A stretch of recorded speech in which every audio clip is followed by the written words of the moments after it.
Capitu traiu Bentinho? Essa talvez seja a pergunta mais famosa da literatura brasileira.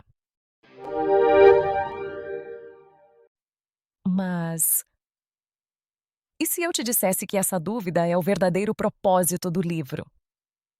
Em Dom Casmurro, Machado de Assis não queria que você encontrasse uma resposta. Ele queria que você descobrisse o quanto a sua própria mente é capaz de enganar você.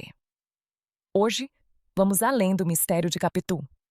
Vamos entender o que realmente está por trás da história mais ambígua já escrita no Brasil. Dom Casmurro foi publicado em 1899 e marca o auge da genialidade de Machado de Assis. O Brasil vivia as primeiras décadas da República, uma época de transformações, mas também de incertezas morais e sociais. Machado, um homem mulato, epiléptico e autodidata, observava de perto as contradições da elite carioca e, com sua ironia fina, decidiu escrever um livro sobre ciúme, memória e manipulação emocional. Um livro onde o verdadeiro mistério não é Capitu, mas a mente de Bentinho. A história começa com Bentinho, já adulto, tentando atar as duas pontas da vida, ou seja, relembrar o passado para compreender o presente. Ele cresceu na mesma rua que Capitu, sua vizinha e amiga de infância. Os dois brincavam, estudavam juntos e, aos poucos, o afeto inocente virou paixão. Mas havia um problema. Dona Glória, mãe de Bentinho, havia prometido que o filho seria padre. Para impedir o seminário, Bentinho e Capitu traçam um plano. Ele finge seguir a vocação religiosa, mas seu coração permanece nas mãos dela. Essa primeira parte é doce, quase romântica. Mas Machado, sutilmente, planta as sementes da dúvida. Capitu é descrita com olhos de cigana oblíqua e dissimulada. E essa frase, que muitos interpretam como suspeita, é, na verdade, uma lente de Bentinho, e não uma verdade absoluta. Aqui, Machado começa a manipular o leitor.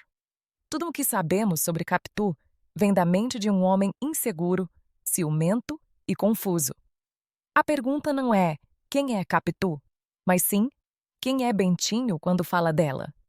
Ele escreve não para contar uma história, mas para tentar convencer a si mesmo de que foi traído. Bentinho consegue se livrar do seminário e finalmente se casa com Capitu. No início, a felicidade parece completa. Eles têm um filho, Ezequiel, e vivem uma vida tranquila. Mas a mente de Bentinho começa a desmoronar. Ele observa gestos, olhares, risadas entre Capitu e seu melhor amigo, Escobar. Pequenas coincidências viram certezas absolutas.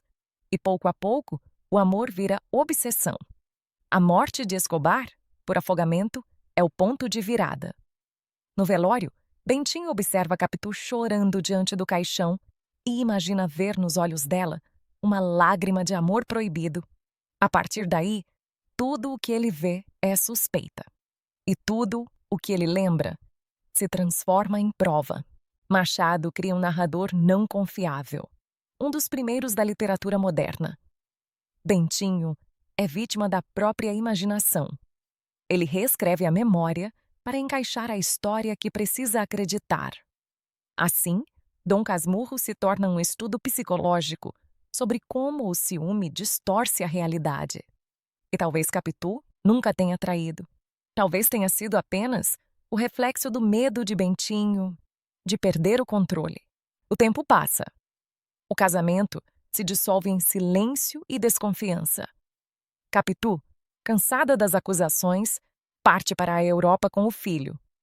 Bentinho, agora solitário, envelhece com a mesma pergunta que nunca o deixa em paz. Ezequiel seria mesmo seu filho? Ele escreve o livro tentando reconstruir o passado. Mas a própria narrativa entrega suas contradições. Há momentos em que ele admite exageros, lapsos de memória, esquecimentos. No fundo, o leitor entende. Bentinho não quer descobrir a verdade. Ele quer justificar a dor de ter perdido aquilo que amava. ou que achava amar. A genialidade de Machado está em não responder. Ele entrega um mistério que nunca se resolve, porque não há resposta fora da mente de Bentinho.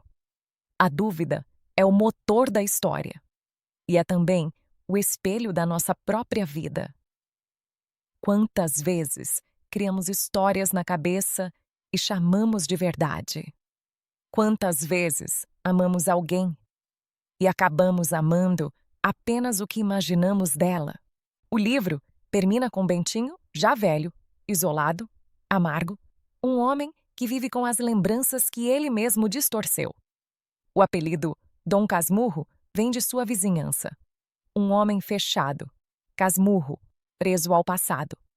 Ele tenta, em vão, reproduzir a casa da infância, construir um lar idêntico ao antigo, como se pudesse reconstruir o tempo perdido. Mas a casa é apenas um túmulo das memórias. Bentinho representa a prisão da mente nostálgica. Ele não vive no presente, vive no eco das lembranças, buscando uma pureza que nunca existiu. Machado, com ironia e compaixão, mostra que o verdadeiro fantasma da história não é Capitu, mas o próprio narrador, preso nas paredes que ele mesmo construiu. Dom Casmurro é uma aula sobre a fragilidade da memória e o poder das emoções. É sobre o ciúme, mas também sobre a solidão e o medo de encarar a verdade. E talvez seja por isso que, mesmo mais de um século depois, ele continue tão atual. Porque todos nós já fomos Bentinho, quando desconfiamos de alguém, quando distorcemos fatos ou quando preferimos a ilusão à dor da realidade. Machado não queria que você descobrisse se Capitu traiu. Ele queria que você percebesse que a dúvida mora dentro de você. Se essa história te fez pensar, deixa o like e comenta aqui embaixo. Você acredita que Capitu traiu? Quero muito ler a sua interpretação. E se ainda não leu o livro, o link está na descrição. Garanta o seu exemplar e mergulhe nas entrelinhas de Machado. Eu sou Kátia Mello e este é o canal Minha Interpretação, onde a literatura ganha voz e o pensamento encontra profundidade. Até o próximo vídeo!